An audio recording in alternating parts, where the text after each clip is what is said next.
Halo semua, kenalin aku Alif Fakira Putri dengan NIM 02011282491446. Kali ini aku bakal ngebahas sesuatu hal yang lagi happening banget di tahun ini, bahkan hal itu baru aja terjadi dan kita alami beberapa hari yang lalu. Kalian seharusnya tahu dong tentang pemilu. Pemilihan umum tahun ini merupakan kali pertama di mana persentase pemilih berasal dari Gen Z, di mana Gen Z menduduki tingkatan ketiga teratas dengan persentase 22,9%. Dan sebagai seorang Gen Z, aku pun tentu menyumbangkan suara dan turut andil di pesta demokrasi. Kalian juga nggak? Pemilihan umum di Indonesia terbagi menjadi beberapa tingkatan, dimulai dari pemilihan presiden atau pilpres, pemilihan legislatif atau pileg, dan pemilihan kepala daerah atau pilkada. Secara garis besar, saat pemilihan itu terjadi, kita memilih kepala daerah atau negara, juga sosok-sosok yang akan berada di legislatif. Dimulai dari tingkatan kota dan kabupaten, kita akan memilih anggota Dewan Perwakilan Rakyat Daerah tingkat kabupaten atau kota, juga bupati dan wali kota, yang akan didampingi oleh para wakil. Kemudian kita akan lanjut ke tingkat provinsi, di mana kita akan memilih DPRD provinsi atau Dewan Perwakilan Rakyat Daerah tingkat provinsi. Dilanjutkan dengan kita memilih gubernur dan juga wakil gubernur. Di tingkat pusat atau nasional kita memiliki dua, yaitu Dewan Perwakilan Rakyat Republik Indonesia atau DPR, dan juga Dewan Perwakilan Daerah atau DPD.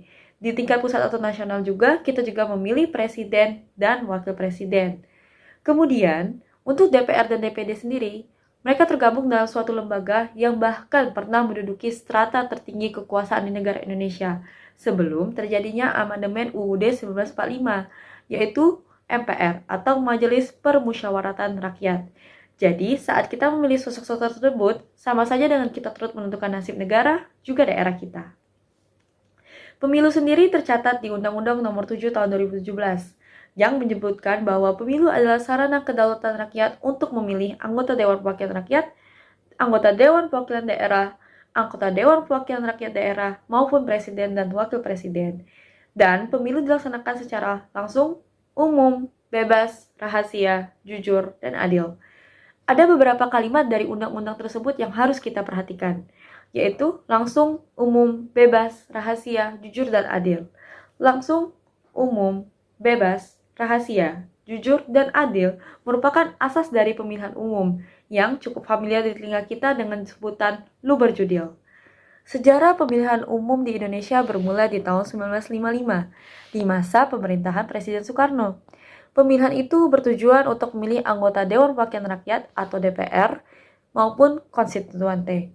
Pemilu itu dianggap paling demokratis, setidaknya di masa awal kemerdekaan, dengan partisipasi sebanyak 39 partai politik dan juga calon perseorangan. Selang 4 tahun kemudian, pada 1959, Presiden Soekarno membubarkan konstituante dan memperlakukan kembali UUD 1945. Pemilu pun tidak dilaksanakan selama periode itu, karena kekuasaan lebih terpusat pada presiden. Namun, di bawah pemerintahan Presiden Soeharto, pemilu kembali dilaksanakan secara rutin setiap 5 tahun, terhitung sejak pemilu 1971.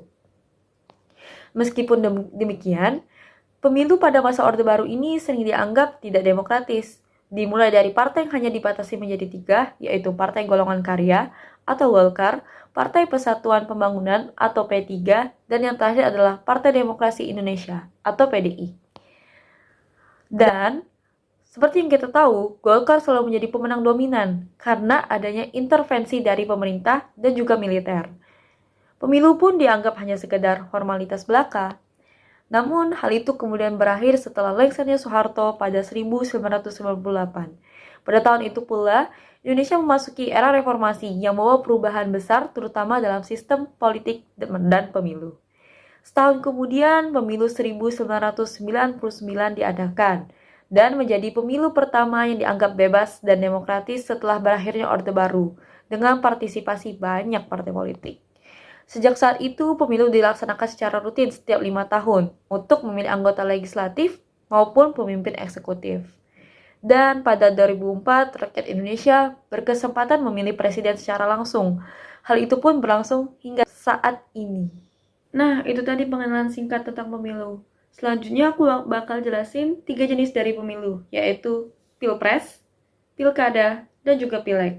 Yang pertama bakal aku jelasin adalah Pilpres. Pemilihan presiden atau pilpres di Indonesia diatur dalam Undang-Undang Dasar 1945, tepatnya pasal 6A, yang berbunyi, Presiden dan Wakil Presiden dipilih secara langsung oleh rakyat. Sama seperti hal yang aku telah mention sebelumnya, pada awalnya Presiden dan Wakil Presiden dipilih oleh MPR, bukan secara langsung oleh rakyat.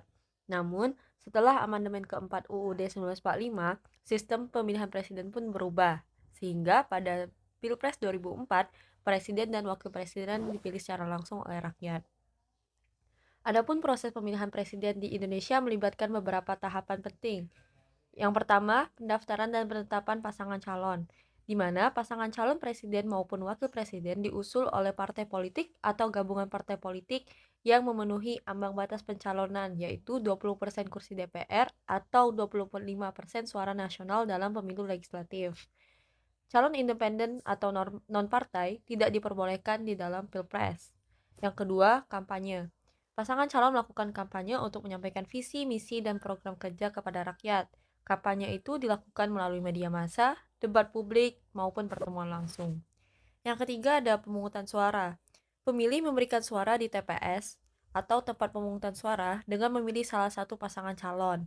Dan pemilihan presiden dilaksanakan serentak di seluruh wilayah Indonesia. Yang terakhir adalah penetapan pemenang.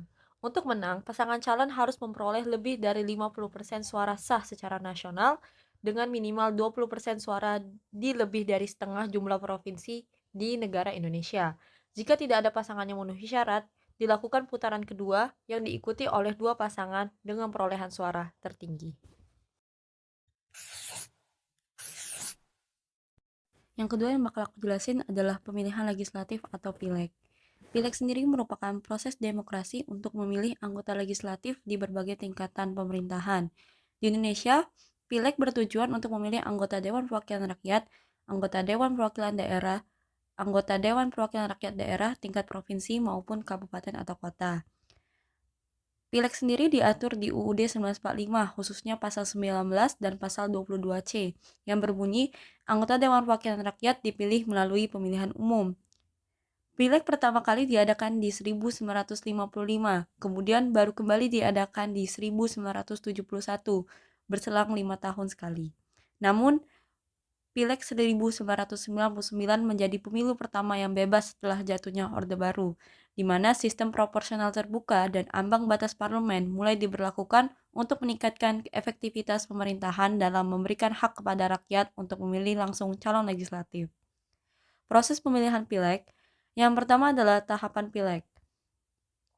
Pendaftaran partai politik, yang dimana partai politik harus lolos verifikasi oleh Komisi Pemilihan Umum untuk menjadi peserta pemilu. Dan partai memenuhi ambang batas parlemen atau parliamentary threshold pada pemilu sebelumnya otomatis lolos. Kemudian, pendaftaran calon legislator. Setiap partai mengajukan daftar calon legislatif atau caleg untuk tingkat DPR maupun DPRD, dan DPD diisi oleh calon perseorangan dari setiap provinsi dan bersifat non-partai. Kemudian selanjutnya adalah kampanye. Partai politik dan calon legislatif berkampanye untuk menarik dukungan pemilih. Yang keempat, pemungutan suara. Pemilih memberikan suara di TPS atau tempat pemungutan suara dengan mencoblos logo partai atau nama calon tertentu. Yang terakhir adalah perhitungan suara dan penetapan hasil. Perhitungan suara dilakukan mulai dari TPS hingga ke tingkat nasional. Kursi legislatif dibagikan berdasarkan sistem proporsional terbuka, di mana suara terbanyak dari setiap daftar caleg partai didapil. Dalam hal ini, Indonesia menggunakan sistem proporsional terbuka, di mana pemilih memilih langsung calon legislatif yang diinginkan. Caleg dengan suara terbanyak dari partai yang lolos ambang batas akan mendapatkan kursi di legislatif.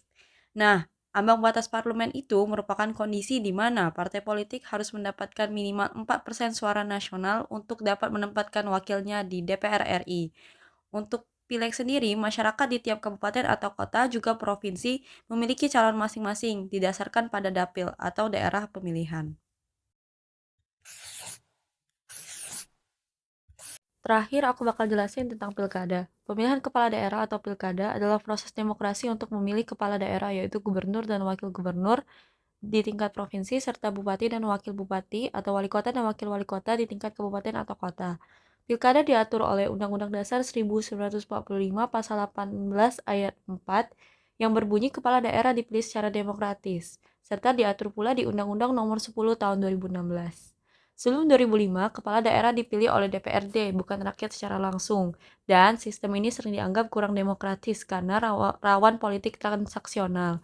Setelah 2005, pilkada langsung mulai diterapkan, dimulai dengan pilkada di Kutai Kartanegara, Kalimantan Timur pada Juni 2005. Dan dimulai sejak 2005, pilkada diadakan secara serentak untuk efisiensi dan penyelarasan masa jabatan kepala daerah. Adapun tahapan pilkada adalah yang pertama, pendaftaran calon, di mana calon kepala daerah dapat diusung oleh partai politik seperti presiden dengan syarat ambang batas dukungan ataupun seperti legislatif, juga melalui jalur perseorangan atau independen. Ini yang membedakan antara presiden dan juga kepala daerah. Kemudian selanjutnya adalah kampanye. Calon memaparkan visi, misi, dan program kerja kepada masyarakat. Bisa juga ada diskusi publik ataupun debat. Yang ketiga adalah pemungutan suara. Pemilih memberikan suara di tempat pemungutan suara atau TPS sesuai dengan wilayah masing-masing. Terakhir adalah penetapan pemenang. Pemenang adalah calon yang memperoleh suara terbanyak. Jika ada sengketa hasil, kasus dapat diajukan ke Mahkamah Konstitusi atau MK. Nah, itu tadi penjelasan singkat tentang Pilpres, Pileg, dan juga Pilkada. Di 2024 ini, ketiga hal itu kita laksanakan di waktu yang hampir bersamaan, di mana pada bulan Februari lalu kita memilih presiden dan juga wakil presiden, juga sosok-sosok yang akan berada di lingkup legislatif. Dan baru saja beberapa hari yang lalu, kita melaksanakan pilkada, di mana kita memilih gubernur dan wakil gubernur, juga bupati atau wali kota. Adapun tantangan atau masalah yang biasanya menghiasi ketiga pesta demokrasi ini adalah politik uang yang biasanya akrab dengan julukan serangan fajar, netralitas aparatur negara, politik identitas, keterwakilan perempuan di lingkup legislatif, serta hoaks dan informasi merajalela, serta pemahaman dan partisipasi dari para pemilih. Proses pelaksanaan pemilihan tentu memerlukan suatu badan ataupun lembaga. Indonesia memiliki dua lembaga yang menangani pemilihan ini, yaitu Bawaslu yang bertugas mengawasi, mencegah, dan menangani pelanggaran pemilu, dan KPU yang bertugas menyelenggarakan seluruh tahapan pemilu seperti pendaftaran, kampanye, hingga penghitungan suara. Atau secara garis besar, Bawaslu adalah pengawas, sedangkan KPU adalah pelaksana pemilu.